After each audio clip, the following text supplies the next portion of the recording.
guys, so I was on a meeting this morning with the White House and their new Office of Gun Violence Prevention, and I have to tell you, it was perhaps the most hopeful meeting I have ever been on in my life. They got some of us creators together to tell us what they're doing so that we can turn around and pass it back to you, so that's what I'm here to do. So let me tell you a little of what I learned this morning, because I like to pass hope on. So first thing to know is that the office is going to be run by 3 incredible people. They were all on the call. 2 of them have experience as gun violence survivors themselves, and all 3 of them are just incredibly experienced in this space. The office will be overseen by Vice President Harris. So President Biden gave them 4 mandates for this office. The first mandate is just to make sure that the bill, the Safer Communities Act that was passed back in 2022, the first gun violence prevention bill in 30 years, is properly and thoroughly implemented. That's really important. Also, President Biden has issued 40 executive orders addressing gun violence in our country, 40.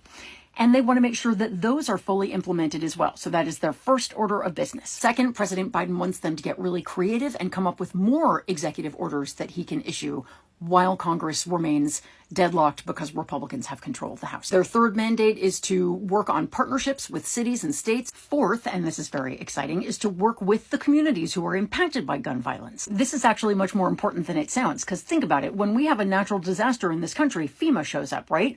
But when we have a mass shooting, who shows up? Well, the FBI, and they deal with the legal aspects of it, but all the rest of it, who is coordinating that response? Now we have an office that is doing that. They will work with all of the agencies so that there is a multi-pronged approach to every gun violence event. Huge. Something else I learned is that the Safer Communities Act, a big part of that bill that got passed by Biden and the Democrats and a few Republicans, one of the things it did was have enhanced background checks for people under 21. And just in the brief amount of time that that bill has been implemented, it's about a year, they have stopped 200 purchases by people under 21 who were not supposed to have access to firearms, but would have if this bill hadn't passed. Think about the mass shootings that might have prevented. Most mass shootings are done by people under 21 years old.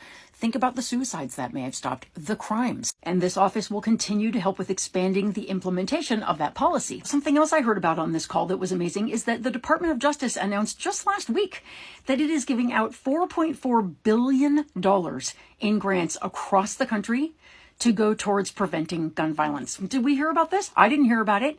This is incredible, and I want to just emphasize again, like this and all of the prevented deaths from the Safer Communities Act, these are things we are not going to hear about on the news because they're prevented incidents, right? People will keep saying Biden's doing nothing. Meanwhile, hello? I just can't emphasize this any more strongly. Elections matter. This kind of thing will never happen under a Republican administration, and if Trump wins office again because people decide to go out and vote third party, we'll lose all of this. This is real, measurable progress, and we should be screaming it from the rooftops. As long as we can keep Democrats in power, this is just the beginning of what this office is going to do. So I could not feel more hopeful.